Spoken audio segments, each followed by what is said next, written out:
भाई जेका फाटू इतने भी क्रेजी हो सकते हैं यानी कि कोडी रोज से लड़ने के लिए कि इतने उतावले हो जाते हैं बंदे। आज की स्मैकडाउन की स्टोरी जो थी यानी कि स्पॉइलर स्टोरी थी और यानी कि मुझे लगता है कि ऐसी स्टोरी हर यानी कि स्मैकडाउन के शो के इवेंट पे रखी जाए। और भाई ऐसा भी लग रहा था कि कोडी रोज ऐसे मानो जैसे कि यानी कि खून के प्यासे हो गए थे जेका फाटू के, क्योंकि वो भी यानी कि क्रेजी मूड में थे। यानी कि कोडी रोज अपने हिसाब से थे ही थे, मगर जेका फाटू भी बिल्कुल कम नहीं थे यहाँ पे। और भाई मजा आने वाला है। मुझे लगता है कि जेका फाटू और कोडी रोज की अब जो स्टोरी लाइन बनेगी स्मैकडाउन में यानी कि बहुत ही खूब जमेगी। स्मैकडाउन के हम फुल सेगमेंट के बारे में बात करते हैं। यहाँ पे सबसे पहले जो एंट्री होता है यहाँ पे अनडिस्प्यूटेड डब्ल्यूडब्ल्यूई चैंपियनशिप को लेकर के यानी कि ड्रू मैकिंटायर को लेकर के उनकी इंटर्नशिप को लेकर के यहाँ पे अनाउंस किया जाता है। और भाई आप यकीन नहीं करोगे क्योंकि ड्रू मैकिंटायर का ये यानी कि ड्रीम था, ये सपना था, क्योंकि मेरे पास भी एक चैंपियनशिप और जिस तरीके से मैं अपनी चैंपियनशिप लेकर आऊँ स्मैकडाउन में तो यानी कि ऐसा जजमेंट हो। आज ड्रू मैकिंटायर वैसे ही चमक रहे होते हैं जैसे कि उसकी चैंपियनशिप लेकर के, और यानी कि ये फील भी कर रहे होते हैं ड्रू मैकिंटायर अपनी यानी कि जो चैंपियनशिप है वो अपने यानी कि हाथ में लेते हुए यानी कि क्राउड के बीच में ही चले गए थे। वो यानी कि बेस्ट मूवमेंट था यानी कि ड्रू मैकिंटायर का।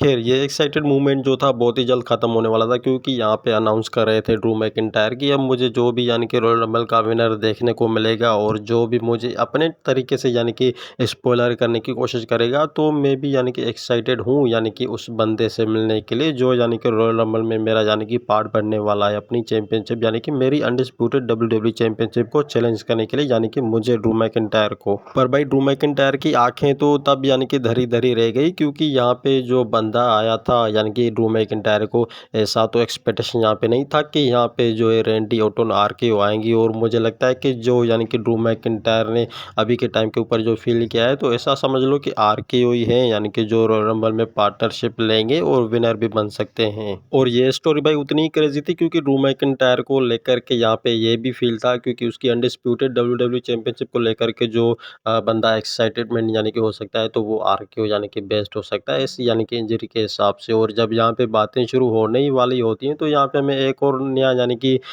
यानी कि हमें यहाँ पे जेका फाटू देखने को मिलते हैं जो कि बहुत ही आज के टाइम के ऊपर स्मैकडाउन में यानी कि क्रेजी जंप लगा रहे होते हैं। जेका फाटू तो भाई आते ही आते मुझे लगता है कि ड्रू मैकिंटायर के ऊपर एक ऐसा रिएक्शन छा जाता है कि जैसे मानो कि इस यानी कि बंदे के ऊपर यानी कि वो यानी कि हमला ही बोलने वाला था। और बिल्कुल हुआ भी ठीक वैसे ही, क्योंकि जेका फाटू का जैसे हमें एंट्रेंस देखने को मिलता है तो वो दौड़ के हुए चले आते हैं ड्रू मैकिंटायर को पीटने के लिए। जेका फाटू और ड्रू मैकिंटायर तो ऐसे खो गए थे लड़ने में जैसे कि यानी कि कोडी रोज अपनी यानी कि बैक साइड पे खड़े रहे थे, मगर यहाँ पे जेका फाटू का सबसे बेस्ट यहाँ पे इंट्रो मिलने को देखता है। ड्रू मैकिंटायर और जेका फाटू के रिंग के बाहर आ जाते हैं यानी कि बाहर भी लड़ाई यानी कि करे होते हैं। और फिर यानी कि जाके जाके जो है यानी कि सीधे जो अनाउंसिंग टेबल हुई थी ना उसको क्रॉस करके यानी कि क्राउड में यानी कि घुस गए थे। जब क्राउड में घुस गए थे तो यहाँ पे रैंडी ऑर्टन जो था यानी कि यहाँ पे खूब मजे ले रहा होता है। और यहाँ जैसे ही आरक्यू अपनी बेस्ट यानी कि साइड मूवमेंट में खड़े थे यहाँ पे तो यहाँ पे द मिज आ जाते हैं और उन्हें काउंटर अटैक कर ही देते हैं ऐसा समझ लो। और फिर इन दोनों का मैच भी यहाँ पे स्टार्ट हो जाता है, क्योंकि आपको तो पता है कि स्मैकडाउन के ऊपर इन दोनों का जाना यहाँ पे जो है मैच यानी कि क्लियर रखा गया था। और आरकेओ की ऐसी जजमेंट थी आज के स्मैकडाउन के ऊपर द मिज को जो यानी कि 2-3 बार भाई यानी कि जो अनाउंसिंग टेबल वॉइस वाली यानी कि जो होती है ना उसके ऊपर अपना यानी कि बेस्ट यहाँ पे इंट्रो दे रहे होते हैं। और यानी कि क्राउड से परमिशन देते हुए कहते हैं कि मैं ये एक और बार करना चाहता हूँ। और ये एक और बार भी यानी कि स्पॉइलर हमें मूवमेंट देखने को मिल जाता है। और मैच भाई जैसे ही खत्म होने वाली थी यानी कि लास्ट जब इंटरव्यू चल रहा होता है यहाँ पे तो रैंडी ऑर्टन अपने आरकेओ की यहाँ पे तैयारी कर रहे होते हैं, मगर आरकेओ किसी तरीके से भी वो यानी कि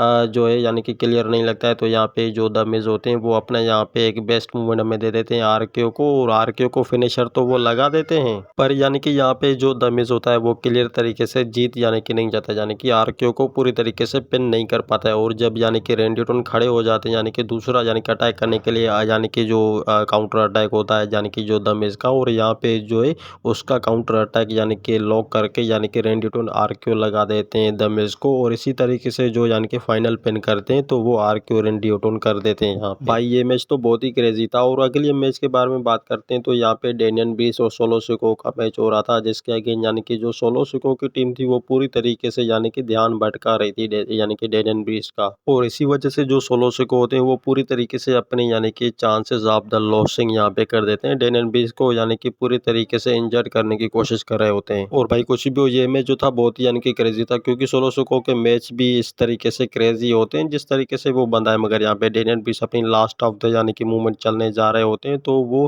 पूरी तरीके से पिन नहीं कर पाते यानी कि डेनियल बीच। तो इसका यानी कि साफ साफ यही मतलब है कि जो जीत होगी तो वो यानी कि डेनियल बीच की होगी। अब जैसे ही यानी कि डेनियल बीच यहाँ पे सबसे बड़ा फिनिशर लगा जाते हैं, तो यहाँ पे जो सोलो सिको होता है वो यानी कि यहाँ पे पावर बॉम्ब दे देता है डेनियल बीच को। और इसी आगे से जो WTA जो यानी कि जो ब्रे वाइट टीम होती है वो भी यहाँ पे इंटरनेशनल में करने को देखती है आज की यानी कि स्मैकडाउन के ऊपर। और यानी कि जो सबसे बेस्ट यहाँ पे एंट्री था यानी कि व्हाइट फेमी का, जो यहाँ पे सोलो सिको ने अटैक किया था उसके ऊपर। सोलो सिको फिर जैसे ही रिंग में जाते हैं तो यहाँ पे जो डेनियल बीच होता है वो पूरी तरीके से जो है यानी कि सोलो सिको को यानी कि ड्राफ्ट कर लेता है, उसके यानी कि काउंटर अटैक को रोक के अपना यहाँ पे पावर बॉम्ब लगा के इस मैच को पूरी तरीके से विन कर जाते हैं। अगले मैच की हम बात करते हैं ड्रैगुजुला यानी कि जो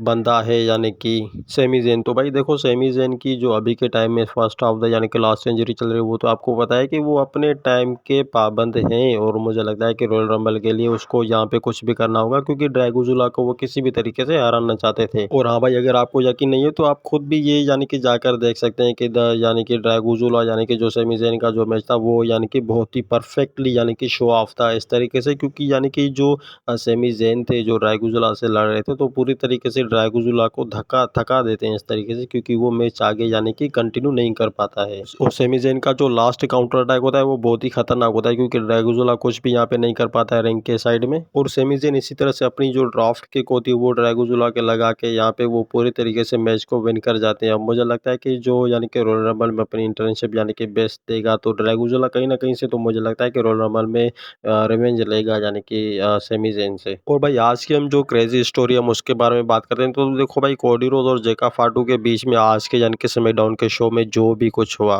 जेका फाटू ने तो भाई ऐसा समझ लो कि खुद ही यानी कि जो है चैलेंज यानी कि दे दिया है कोडी रोज को। और आपको पता है कि ये कितनी यानी कि क्रेजी मूवमेंट थी आज की यानी कि जो यानी कि जेका फाटू और कोडी रोज को लेकर के। तो भाई देखो कोडी रोज ने आज के स्मैकडाउन के ऊपर यानी कि जो भी अपना स्टेटमेंट यहाँ पे दिया था वो ये था कि रॉयल रंबल को लेकर के ही कोडी रोज ने भाई ये तक तो कह दिया है कि यानी कि जो रॉयल रंबल होने वाला यानी कि 2026 का, इसमें मैं परफेक्टली यानी कि विन करूंगा और अपनी चैंपियनशिप रिटर्न करूंगा यानी कि ड्रू मैकिंटायर से। और ये मुझे लगता है कि कितना ट्रुथ ऑफ द यानी कि डे थे, और आप ही ये बात समझ सकते हो, क्योंकि भाई रॉयल रंबल उतना इम्पोर्टेंट है कोडी रोज के लिए जितना कि उसकी यानी कि फैमिली का अपना, ऐसा समझ लो कि एक रेस्पेक्ट नाम की चीज़ होती है ना, वैसे ही समझ लो। और मुझे लगता है कि अपनी यानी कि कहीं ना कहीं से तो अपनी इंटर्नशिप लेना यानी कि चाहते हैं कोडी रोज वापसी में। और भाई अब हम इस वीडियो को यहाँ पे स्टॉप कर देते हैं। और अगर आपको ये वीडियो अच्छी लगी और आपने लास्ट तक सुनी है तो ये वीडियो अपने दोस्तों के साथ शेयर ज़रूर कीजिएगा।